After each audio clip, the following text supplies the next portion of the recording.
సభాధ్యక్షులు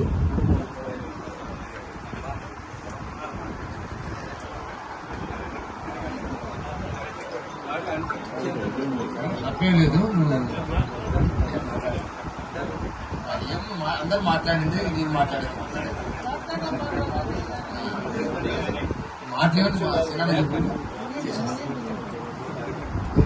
సభాధ్యక్షులు మనందరినీ ఒక వేదిక మీద చేర్చి ఈ జాతి బాగుపడాలని, ఈ జాతిలో ఉన్న వర్గాలకు న్యాయం జరగాలని, ఈ జాతిలో ఉన్నటువంటి ఎవరైతే విద్యకు దూరం ఉన్న వాళ్ళు కావచ్చు, అధికారానికి దూరం ఉన్న వాళ్ళు కావచ్చు, అనాదిగా అణగారిన వర్గాలుగా ఉన్నటువంటి వీళ్ళందరికీ కూడా అధికారం దక్కాలని ఆలోచనతో, గొప్ప ఆలోచనతోటి మన అధ్యక్షుల వారు, జాతీయ అధ్యక్షుల వారు ఈ మధ్య కాలంలోనే యుద్ధ నౌక అవార్డును పొందినటువంటి మా జాతీయ రత్న మేకల రాములు యాదవ్ గారి యొక్క ఆహ్వానం మేరకు ఇక్కడికి రావడం జరిగింది. ఎక్కడ అన్యాయం జరిగినా, ఎక్కడ ఆపద వచ్చినా, ఎక్కడ కష్టం వచ్చినా, ఎక్కడ దుఃఖం వచ్చినా ఈ బడుగు బలీన వర్గాలకే కాదు అణగారిన వర్గాలకు అండగా ఉంటాయని చెప్పేసి 40 సంవత్సరాలుగా తన జీవితాన్ని ధారపోస్తూ, తన రక్తాన్ని చెమటగా చిందిస్తూ ఈ వర్గాల కోసం పాటుపడుతున్నటువంటి మా అందరికీ ఆదర్శప్రాయం. అంటే మీ ఉస్మాన్ సిటీ ఉండేది, అన్న విద్యానగర్లు ఉండేది, 2 ఉద్యమ కేంద్రాలన్నీ కూడా ఎప్పుడు కూడా అటువంటి ఉద్యమ కేంద్రమైనటువంటి మా బలీన వర్గాల ఆశాజ్యోతి మా ఆర్ కృష్ణకు ప్రత్యేకంగా ఈ సమావేశం పెట్టిన ధన్యవాదాలు తెలియజేస్తా ఉన్నాం. ప్రధానంగా ఇప్పుడే నూతన కార్యవర్గాన్ని ప్రకటించిండు మా రామ్లన్న. మా దేవేంద్ర యాదవ్ చాలా అగ్గిపిడుగు, చిలసిల్లా జిల్లాలో పుట్టినటువంటి సూర్యుడు లాంటి ఒక అగ్గిపిడుగు సెస్ డైరెక్టర్ అయినసారి గెలిచిండు. మా దేవేంద్ర యాదవ్ కు ప్రత్యేకంగా శుభాకాంక్షలు తెలియజేస్తా ఉన్నాం. యూత్ అధ్యక్షుడు ఎన్నికైన మా రమేష్ యాదవ్ కు శుభాకాంక్షలు తెలియజేస్తా ఉన్నాం. పెద్ద ఎన్ని ఊరు చెప్పండి, రమేష్ యాదవ్ శుభాకాంక్షలు తెలియజేస్తా ఉన్నాం. మా మహిళా సంఘం అధ్యక్షురాలుగా ఎన్నికబడినటువంటి మా అంజలి ధనశ్రీ యాదవ్ కు ప్రత్యేకంగా ధన్యవాదాలు తెలియజేస్తా ఉన్నాం. అదేవిధంగా వర్కింగ్ ప్రెసిడెంట్ గా ఎన్నికైనటువంటి మా చిలకల శ్రీనివాస్ యాదవ్, మా చోటుపల్లి వారికి ఒకసారి గొడిగ శ్రీనివాస్ యాదవ్ గారికి శుభాకాంక్షలు తెలియజేస్తా ఉన్నా. మా జాతీయ ఉపాధ్యక్షుడు మా చిలకల శ్రీనివాస్ యాదవ్ గారికి శుభాకాంక్షలు తెలియజేస్తా ఉన్నా. నల్గొండ జిల్లాలో వాస్తవానికి రాములన్న వారసుడిగా మరి గొంతెత్తున్నటువంటి మా తిరుగుడు రవి యాదవ్ కి శుభాకాంక్షలు తెలియజేస్తా ఉన్నా. అదేవిధంగా వీళ్ళందరికంటే మన వయసులో ఆర్ కృష్ణ పెద్దన్న మా వెంకట నరసయ్య యాదవ్ గారు జెడ్పీటీసీగా గెలిచి, కేతపల్లి జెడ్పీటీసీగా గెలిచి ఇలా ఆయన ఏ రాజకీయ పార్టీలో నాకు సంబంధం లేదు, కానీ యాదవ్ అనే ఆపద వస్తే మాత్రం ఒక గొప్ప స్ఫూర్తిని చాలుతూ మనకంటే వయసులో పెద్దవారు వారి స్ఫూర్తిని కొనసాగిస్తే చాలు మన జాతి బాగుపడుతుందని తెలియజేస్తాను. పాండన్న కూడా నేను చైర్మన్ గా ఉన్నప్పుడు నా దగ్గరికి వచ్చాను. భారతీయ జనతా పార్టీలో ఉన్నా, నేను భారత రాష్ట్ర సమితిలో ఉన్నా, నా దగ్గరికి వచ్చి తమ్ముడు ఎన్నికైనని చెప్పేసి నా ఆఫీసుకు వచ్చి కలిసిపోయినందుకు మా పాండ్యాదన్న లాంటి ఒక మనసత్వం నెలకొండాలని కోరుకుంటా ఉన్నా. మన నందకిషోర్ యాదవ్ మరి జాంబాగ్ లో యాదవ సంఘానికి ఒక మచ్చతునిగా ఉండి మరి యాదవ సంఘం యొక్క ఐక్యత కోసం పనిచేసిన మా నందకిషోర్ యాదవ్ శుభాకాంక్షలు తెలియజేస్తా ఉన్నా. హైదరాబాద్ పార్లమెంటు సభ్యుడిగా పోటీ చేసినటువంటి మా హైందవి కళాశాల మరి అధ్యక్షుడిగా ఉన్నటువంటి మా యొక్క శ్రీనివాస్ యాదవ్ కు శుభాకాంక్షలు తెలియజేస్తా ఉన్నాం. రవికిరణ్ యాదవ్ ఇక ఆయన బ్రాండ్ అయ్యారు, హోమియోపతికి బ్రాండ్. నాకు తెలిసైతే దక్షిణ భారతదేశంలో హోమియోపతులు అంత చాకచక్యున్నటువంటి ఒక డాక్టర్ ఉన్నట్టే మన జాతిలో జన్మించడం అంటే మా రవికిరణ్ యాదవ్ కూడా శుభాకాంక్షలు తెలియజేస్తారు. ఆ పక్కనే కూర్చున్న మా Shekhar Yadav young and dynamic జగదీర్ గుట్టని అల్లాడిస్తాడు అన్న. సందర్భం అన్న యువకుడిగా కొన్ని సందర్భాల్లో ఏం మచ్చ పెట్టుకోకు, డెఫినెట్ గా దూదిమెట్ట బాలే అన్నట్టు ఈ జాతిలో పుట్టినాడు, ఈ జాతి కోసమే పనిచేస్తాడు. ఆ చెంగన్న కూడా కార్పొరేటర్ గెలిచినాడు. ధనశ్రీ యాదవ్, రేణుక యాదవ్, అంజలి యాదవ్, మరి అదేవిధంగా మా శ్రీనివాస్ యాదవ్, యశ్వంత్ సార్, వంశీ యాదవ్, అదేవిధంగా మా నక్క ఉమేష్ యాదవ్, నక్క శ్రీనివాస్ యాదవ్. అన్న వాస్తవాలు గ్రహించుకోవాలి, పత్రికా మిత్రులు కూడా చూసుకోవాలి, అది రాయాలి కూడా, పేపర్లు రాయాలి. ఒక మాజీ కార్పొరేషన్ చైర్మన్ గా, తెలంగాణ ఉద్యమంలో ఒక డాక్టరేట్ గా తెలంగాణ ఉద్యమంలో ఉన్నవాడిగా ఇలా బాధ అనిపిస్తుంది. ఆర్కృష్ణ ఇవాళ మొన్న సకల జన సర్వే ఇచ్చినారు. 2014లో సకల జన సర్వే ఇస్తే యాదవుల యొక్క జనాభా 19,77,368 మంది ఇచ్చినారు ఎస్కేవై సర్వే ప్రకారం. నిన్న ఇచ్చిన సర్వేలో ఏదైతే రేవంత్ రెడ్డి గారు చేసిన సర్వేలు చూసినట్లయితే 20,17,237 మందిని ఇచ్చినారు. అదేవిధంగా నేను ఇంకో దేనికి వ్యతిరేకం కాదు, అదే సకల జనుల సర్వేలో రెడ్డి జనాభా 17,70,398 ఇచ్చినారు. అదే విధంగా ఇక్కడ ఏదైతే మొన్న జరిగిన సర్కల్ ఏదైతే రేవంత్ రెడ్డి సర్వేలు రెడ్డి జనాభా 17,06,867 ఇచ్చినారు. 15 లక్షలది 17 పెరుగుద్ది, 19 లక్షలు ఉన్నది మాత్రం 19,70,000కే పెరుగుతుంది. ఇది ఎక్కడ చేయాలని అడుగుతున్నా నేను. ఇవాళ ఒక డాక్టరేట్ గా, ఒక ఉద్యమ నాయకుడిగా ఈ తెలంగాణ రాష్ట్ర ఆవిర్భావం కోసం 50 రోజులు జైల్లో ఉన్నవాడిగా, 152 కేసులు పెట్టించుకున్నవాడిగా ఈ బషీర్బాగ్ ప్రెస్ క్లబ్ లో, ఈ ఎల్బీ స్టేడియంలో తెలంగాణ సంబంధించినటువంటి ఈ ఆత్మగౌరవం మీద ఆ రోజు ఏపీ ఎన్జీఓలు దాడి చేస్తా ఉంటే, ఆ రోజు ఉన్నటువంటి అశోక్ బాబు ఈ ఆత్మగౌరవం మీద దాడి చేస్తా ఉంటే, హైదరాబాద్ మాదిరా, హైదరాబాద్ నడిగడ్డ మీద నువ్వెట్ట పెడుతూ ఏపీ ఎన్జీఓల సామని చెప్పేసి మీ యాదవ బిడ్డగా 2013 సెప్టెంబర్ 7వ తారీఖు రోజున ఈ గర్జించి గాయాలై ఓ పేదవాడి బిడ్డ నేనే ఇచ్చి చదువుకునేది. మిత్రులారా, నేనే ఇచ్చి చదువుకునే ఎగ్జామ్ రాయాలంటే 2015 అసిస్టెంట్ ఇంజనీర్ ఎగ్జామ్ లో 64 క్వశ్చన్ రూపంలో రాగలిగింది. ఎట్లా రాగలిగింది? ఏపీ ఎన్జీఓ సభలో గాయపడ్డ విద్యార్థి నేత ఎవరు? 64 క్వశ్చన్ అసిస్టెంట్ ఇంజనీర్ ఎగ్జామ్ 2010 వచ్చింది. 2016 సబ్ ఇన్స్పెక్టర్ ఎగ్జామ్ లో 194 క్వశ్చన్ వచ్చింది. ఏపీ ఎన్జీఓ సభలో గాయపడ్డ విద్యార్థి నేత ఎవరని చెప్పేసి నా ఆప్షన్ పెట్టి ఒక మార్క్ ఎట్లొచ్చింది? పోరాటం ద్వారా మాత్రం వస్తుంది. అనుగాని చోట అధికులం అనరాదు, కొంచెం ఉండు టేల కొదవ కాదు, కొండ పెద్దదై చిన్న అర్ధమంది ఉండదా, విశ్వదాభిరామ ఇందుల వేమ అని చెప్తారు వేమన.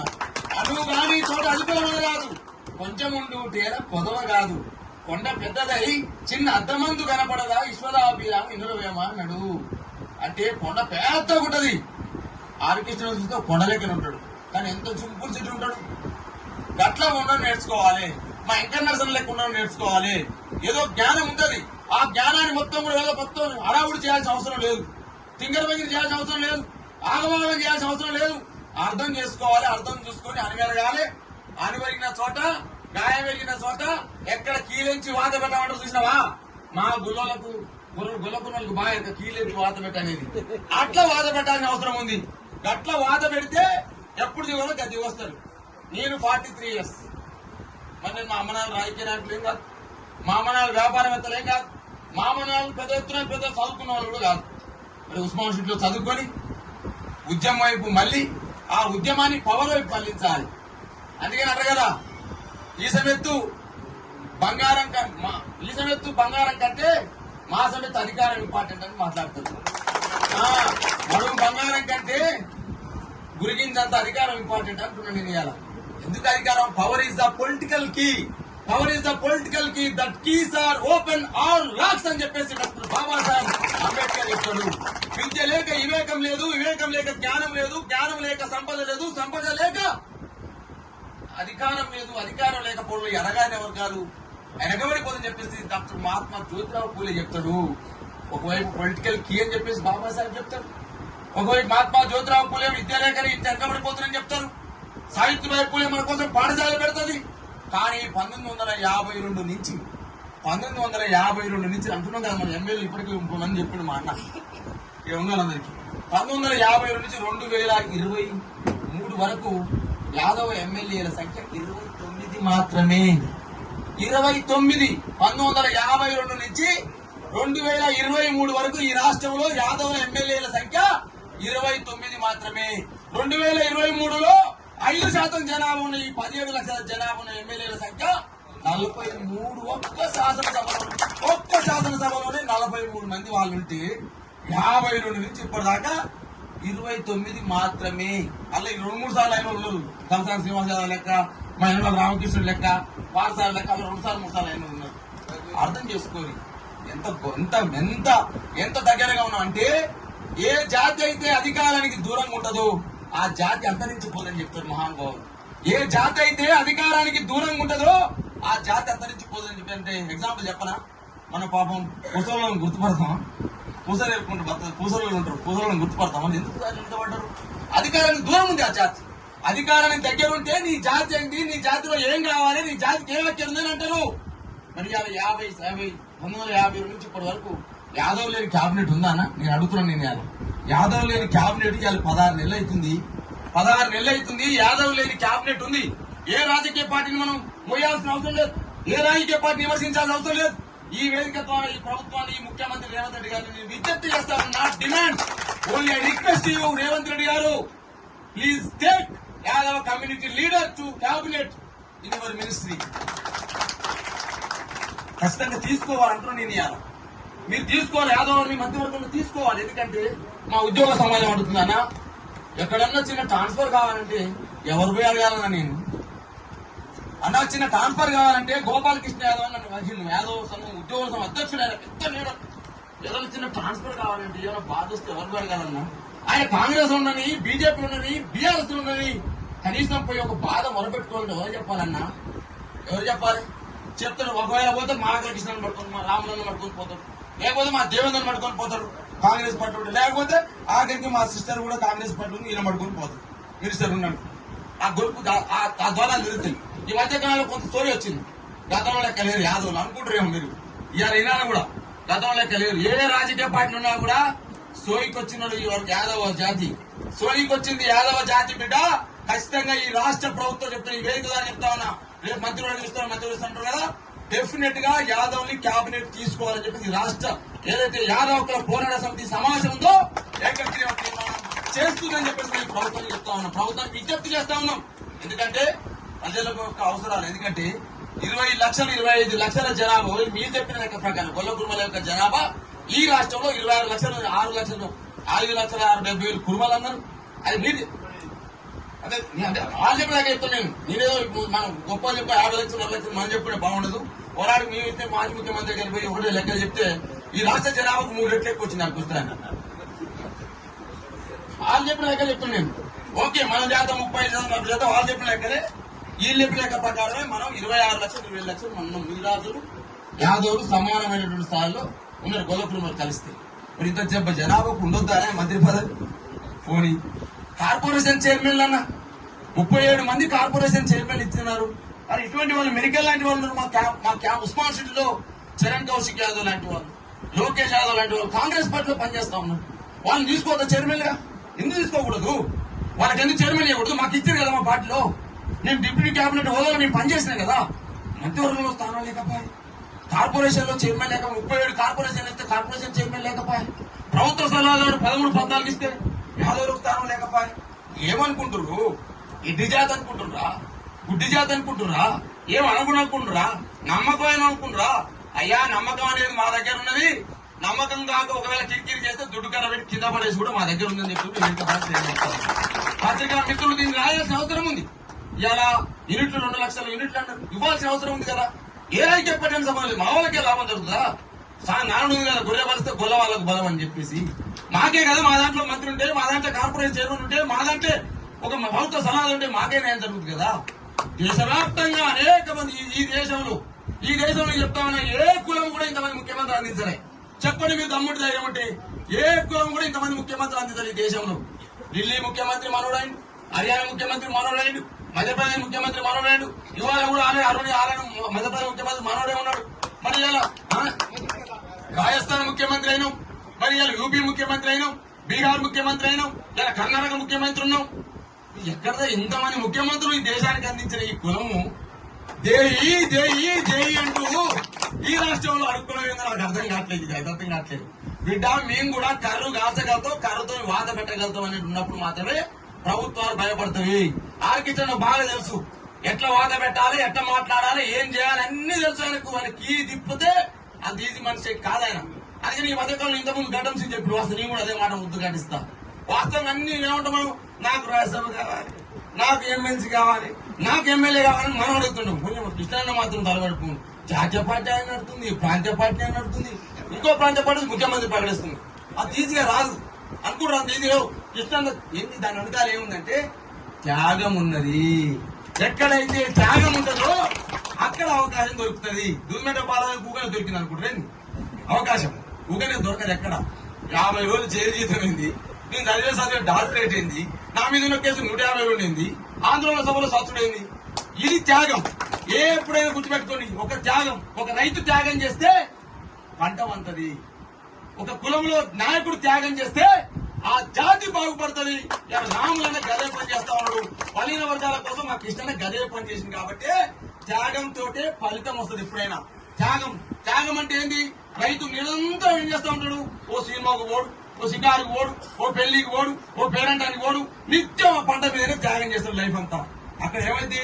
ఆ త్యాగం ఏదైతే ఉందో, ఆ శ్రమ అనే త్యాగం ఏదైతే ఉందో 6 నెలల తర్వాతకి పంట రూపంలో, రాశి రూపంలో అక్కడ రాశికి వస్తుంది. గది త్యాగం అంటే. త్యాగంతోనే ఫలితం వస్తుంది. ఇక్కడ ఉన్న విలేకరులు చాలా గొప్ప మేధావులు ఉన్నారు. ఇక్కడ మా పత్రికా మిత్రులు ఆలోచన చేయాలి.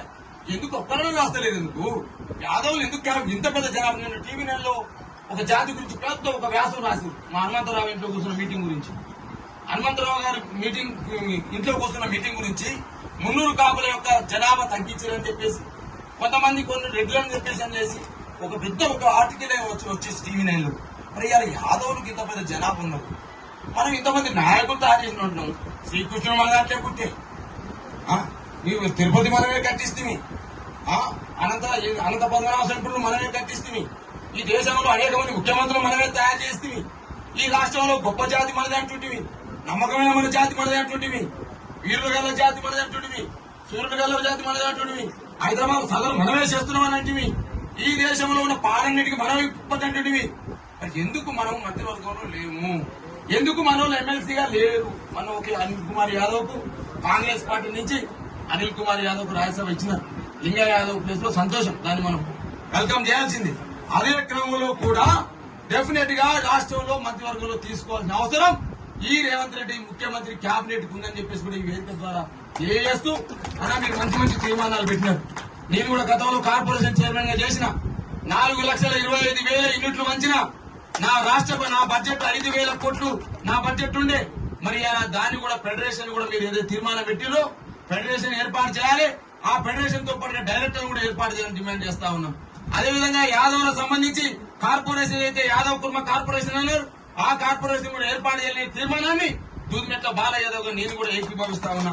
అదేవిధంగా ఏదైతే మీరు గతంలో పాపం మన సంపత్ చైర్మన్ కావడానికి ముందు ఇంకో ఆయన అయితే నీ పోరాటం తెలవడు, ఎవరు పోరాటం చేసిన మా రంగంలో మేము అధికారంలో పోరాడే ఇస్తారా చేస్తారా అంటే ఇచ్చి పడదు సంపత్కి చేయమని ఆ పోరాటం అది పోరాటం లెక్క ఆ విధంగా చేసింది. ఆ తర్వాత మీరు ఏదైతే ఉన్నారో ఇవాళ ఎమ్మెల్యేలు ఎందుకు కాకూడదన్నా? ఎమ్మెల్యేలు మనం ఎందుకు కాకూడదు? ఎక్కడైతే శాసనం చేయబడుతుందో, ఎక్కడైతే ఈ యొక్క రాష్ట్రానికి సంబంధించిన ప్రగతి చూపించబడుతుందో ఆ రాష్ట్ర ప్రగతిలో మన భాగస్వామ్యం ఉండాలి కదా. ఇవాళ ఈ రాష్ట్రంలో అందరూ నాణ్యమైన మటన్ తింటుంటే మనం గొర్రెలు పెంచబట్టి మనం తింటున్నాం. హైదరాబాద్ లో మన యాదవులు గోవులు చాలబట్టి బర్రెలు చాలబట్టి నాణ్యమైనటువంటి స్వచ్ఛమైన పాలు తాగుతా ఉన్నారు. పాలు తాగడంలో మన పాత్ర ఉంది, మాంసం తినడంలో మన పాత్ర ఉంది, శాసనాలు చేయడంలో మన పాత్ర వద్దా అని అడుగుతాను నేను. ఇవాళ శాసనాలు చేయాలంటే ఎక్కడ ఉండాలి? ప్రజలు శాసనసభలో ఉండాలి. శాసనసభలో ఉంటే ఏమైతుంది? అధికారం ఏమన్నదా? చదువుకుంటే జ్ఞానం వస్తుంది, జ్ఞానం వస్తే తెలివి వస్తుంది, తెలివి వస్తే ఏమొస్తుంది? ఐక్యత వస్తుంది, ఐక్యత వస్తే అధికారం వస్తుంది, ఐక్యత వస్తే అధికారం ఎప్పుడు వస్తుంది? కుర్చీ నీకే నా బిడ్డ, నాకు కూడా కుర్చీ కావాలని వస్తుంది. కాబట్టి మనం ఏం చేయాలి? ఫస్ట్ మన పిల్లల్ని చదివించాల్సిన అవసరం. ఇంకా మన పిల్లలు చదివే పరిస్థితి లేదు. ఎందుకంటే కార్పొరేషన్ చైర్మన్ ఉన్నది 24 నెలలు ఉన్నాను నేను, 23 నెలలే ఉన్నా నేను. 28 జిల్లాలు తిరిగిన విద్యార్థి నాయకుడుగా కార్పొరేషన్ 28 జిల్లాలు తిరిగితే ఎంత మంచి జాతి నిజంగా వాస్తవం కూడా పాపం. కల్మషం లేని జాతిలో ఈ దూదిమెట్ల బాలయ్య యాదవ్ పుట్టిందంటే ఏ జాతిలో కూడా పుట్టకుండా అటువంటి జాతిలో పుట్టింది అనిపించింది నా బాధ. కల్మషం లేని జాతి, మన్నిక గల జాతి, నీతి గల జాతి ఎవరికి కూడా చెప్తాను. నేను ఎక్కడ ఉన్నా నారాయణపేట జిల్లా నుంచి వచ్చింది. ఇబ్రహీంపట్నంలో గవర్నమెంట్ కూడా పోతున్నాను. పోతుంటే ఏం చేసిన వాడు ఒక బైక్ కూడా వచ్చి చెయ్యబట్టి దానికి ఉద్యోగం చేసిన వాడు పోయి కేసు పెట్టినాను. కేసు పెడితే నేను అప్పుడు నీ చైర్మన్ నాడు నాకు ఫోన్ చేసి నా నెంబర్ కొనుక్కొని ఫోన్ చేసి నారాయణపేట జిల్లా పిల్లలు నాకు ఫోన్ చేసి అన్నా ఇట్లా గొర్రెలు మేపుకుంటానికి వచ్చిన కానీ మేపుకుంటే వస్తే నా వచ్చి ఆడే కూర్చుండు, ఆడే కేసు పెట్టినట్టు 3 గోర్లు ఎత్తుకపోయిన వాడు. ఉద్దడం వాని పని, 3 గోర్లు ఎత్తుకపోవడం వాని పని. అలాగే నేనేం చేసిన అక్కడ మా ఎస్ఐ నాకు యూనివర్సిటీలో బ్యాచ్ పెట్టుంటే వచ్చిండు వాడు పోయినా పొలం